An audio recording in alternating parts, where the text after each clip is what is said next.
Buckle up, everybody, because today we are diving deep into Canadian politics, specifically the futures of Justin Trudeau and Chrystia Freeland.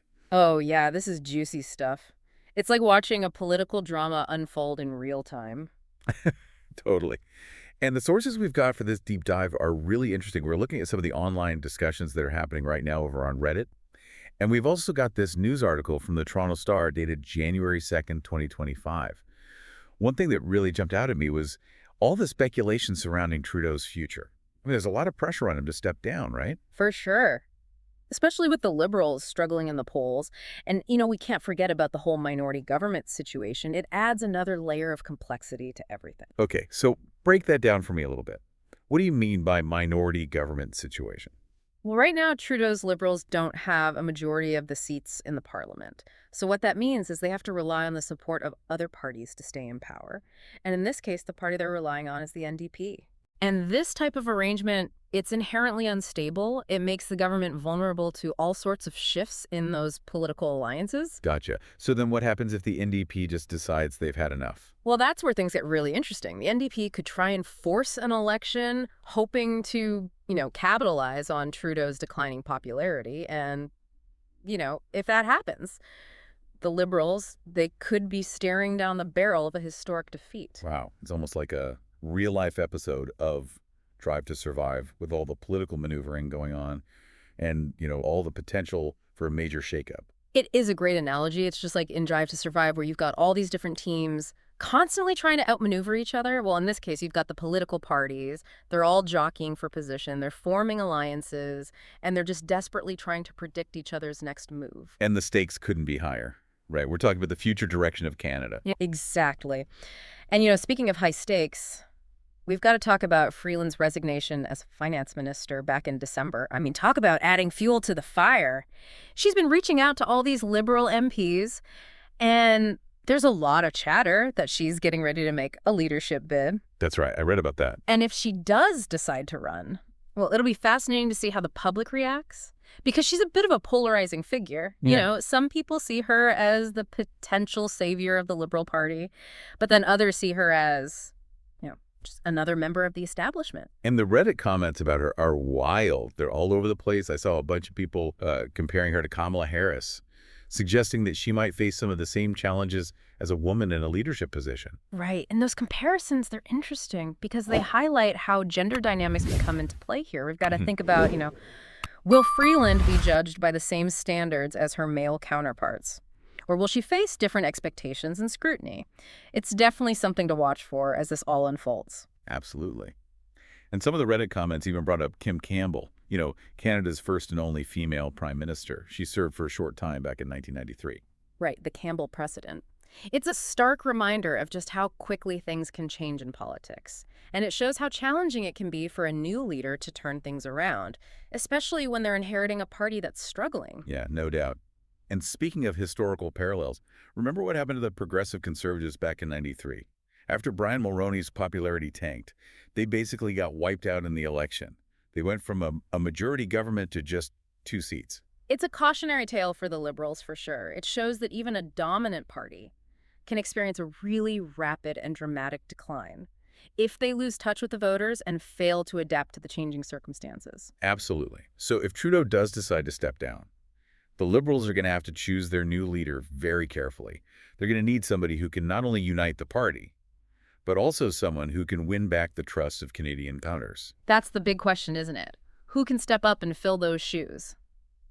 It's going to be a tough challenge, especially given the current political climate. Yeah, for sure. The Liberals are up against some pretty serious challenges right now. You've got this perception that they're out of touch with the concerns of everyday Canadians, and then there's the rising cost of living, the housing crisis. Right. These are issues that are hitting people really hard. Yeah. And people want to see their government taking action. It's interesting you bring those issues up, because when I was looking at the Reddit comments, there's a real sense that the Liberals have become the party of the elites. One comment even said something like, they're more concerned with virtue signaling than with actually helping working-class Canadians. Yeah, and that perception is a big problem for the Liberals. They've always positioned themselves as the party of the middle class. But that image has taken a hit in recent years. If they want to win back the trust of voters, they need to show that they understand the economic realities that everyday Canadians are facing. And they've got to come up with some concrete plans to address those challenges. So basically, it's a race against time for the Liberals. They need to turn things around and fast. But with all this uncertainty about Trudeau's future, and the potential for an election, it's really anyone's guess what happens next. It really is a political thriller, and we're all just waiting to see how the plot unfolds. This is making for a fascinating deep dive. So speaking of potential leaders, our Toronto Star article throws a few names into the ring, and it seems like there's a lot of debate about who might be the best fit to lead the Liberals into the future. Well, let's dive into those potential contenders in part 2 of this deep dive. Sounds good. Stay tuned. We'll be right back with more insights and analysis on the future of Canadian politics.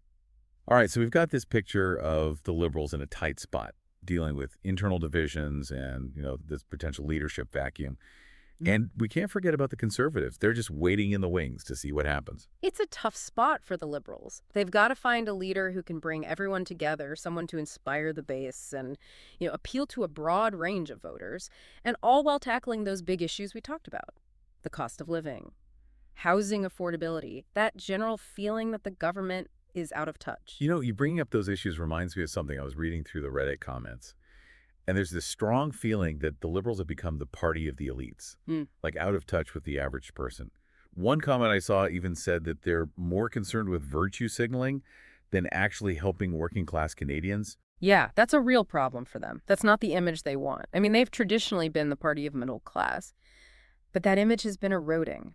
They need to show that they understand the economic struggles people are facing, and they need to have real plans to address them. Okay, so let's get into some of the names being thrown around as potential leaders. The Toronto Star article mentioned a few, each with their own strengths and weaknesses. What about Christy Clark, the former Premier of BC? She's tough and experienced, but some people say she's too right-wing for the federal Liberals. Yeah, Clark's an interesting one. Her background makes you wonder how she'd fit in with the current Liberal Party. On the one hand, she's got experience as a premier, so she knows how to govern.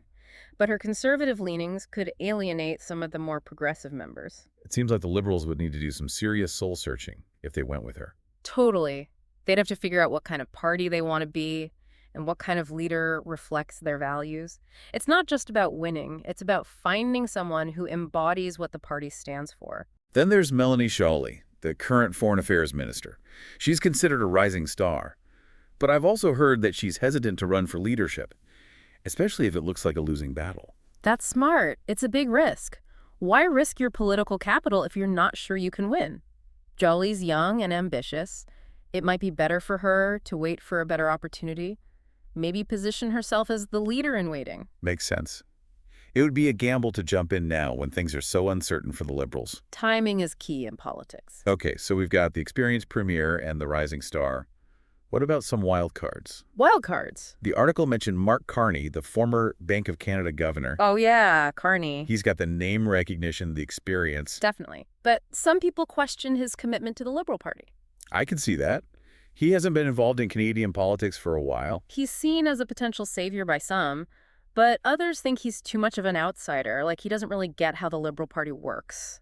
Would he be able to navigate those relationships and alliances within the party? That's the big question. He'd have to build trust quickly. And then we have Frank Baylis, businessman and former Quebec Liberal MP.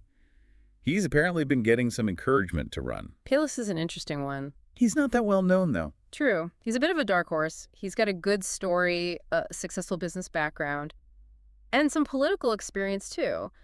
But name recognition is going to be a hurdle. He would need to make a big splash and really convince people he's the right choice. With so many other potential candidates, it'll be tough to stand out. Okay, back to Freeland for a moment. Yeah. If she decides to go for it, what challenges do you think she'd face? Her connection to Trudeau is a big one. She was his finance minister, so people are going to associate her with his policies and his record. She'll need to convince voters that she's her own person with her own vision. Right, she's got to separate herself from Trudeau. Exactly. Carve out her own path. And we can't forget about the gender dynamics we talked about earlier. If she wins, she'll be the second woman to be Prime Minister of Canada. It's hard to say what impact that will have. But we've seen in other countries that women in leadership often face different expectations. It's true. Even with all the progress we've made, there are still biases that women have to overcome. We've got to be aware of that as we analyze this situation. So we've got all these potential candidates. But what are the Liberals really looking for? Do they just want someone to hold the party together and avoid disaster? Or are they looking for someone who can win the next election?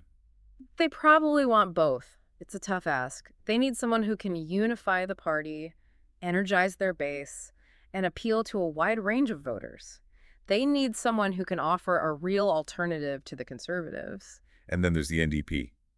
They're holding a lot of power in this situation. They're the kingmakers right now. If they withdraw their support, the Liberals are done. The NDP can use this to their advantage. Get concessions from the Liberals. Push their own agenda. Well, what's their goal? What are they trying to achieve? They want to see progress on the issues that matter to them. Affordable housing, climate change, social justice.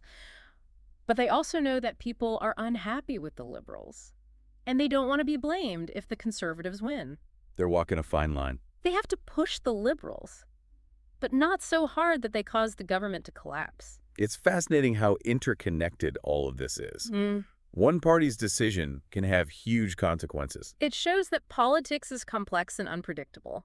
But by looking at the situation, the motivations of the different players, we can start to understand what might happen. So in the next part of our deep dive, we'll explore the Conservatives' perspective and try to understand how they're planning to capitalize on the Liberals' vulnerability. We'll also look at how the public is feeling. It's going to be a fascinating discussion. All right, so we've covered a lot of ground, talked about the Liberals, their potential leaders, and of course the NDP's role in all of this. But let's not forget about the Conservatives. They seem to be doing pretty well in the polls, just waiting for the Liberals to make a misstep. Oh, they're definitely waiting in the wings. Pierre Poilievre has been hammering away at the government, highlighting that cost of living crisis we talked about, and he's painting the Liberals as totally out of touch. You know, it's interesting you say that, because when you look at those Reddit comments, you see a lot of people echoing what Poilievre is saying. They're frustrated with the rising cost of everything, groceries, gas, housing, you name it. Yeah. And they're blaming the Liberals, saying they're not doing enough to help. Poilievre is really good at tapping into that anger and frustration. He offers these simple solutions to complex problems. And that message seems to be resonating with people who are struggling. It's like he's speaking directly to their worries. Exactly. He's positioning himself as the champion of the everyday Canadian, the one who understands their problems and is going to fight for them. Okay, so let's say there's an election tomorrow, given everything we've talked about. Okay. Are we looking at a potential Conservative landslide? It's definitely possible. The Liberals are vulnerable, the NDP is in a tough spot, and the Conservatives have the momentum right now. But elections are always unpredictable. A lot can change between now and then. That's true. Okay, let's play devil's advocate for a second. Let's say Freeland does become the Liberal leader. Do you think she could actually beat Poilievre? She's got a chance. She's smart, she's a good communicator, and she's experienced. And she brings a different perspective as a woman. That might appeal to voters who are looking for a change. It would be interesting to see how those gender dynamics play out, like we talked about before. Yeah. Will she be judged by the same standards as a man? That's a big question. And what about those other potential Liberal contenders we discussed? Could someone like Christy Clark or Melanie Joly or Mark Carney or even Frank Baylis beat Poilievre?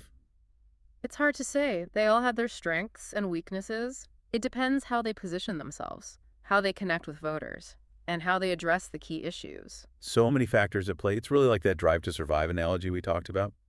A high-stakes race where anyone could win.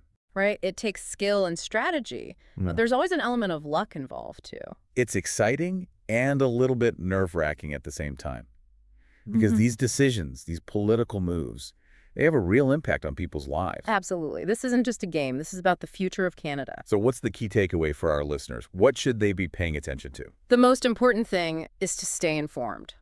Don't just believe everything you see on social media. Do your research. Listen to different perspectives and form your own opinions based on facts. And get involved. Vote right to your MP, volunteer for a campaign, make your voice heard. Exactly. Democracy works best when everyone participates. So there you have it, our deep dive into Canadian politics. We've looked at the challenges facing the Liberals, the Conservatives' momentum, and the NDP's crucial role. It's a complex and constantly changing landscape. It's been great discussing this with you. Thanks for joining me. And to all our listeners, thanks for tuning in. We'll see you next time for another deep dive into the world of Canadian politics.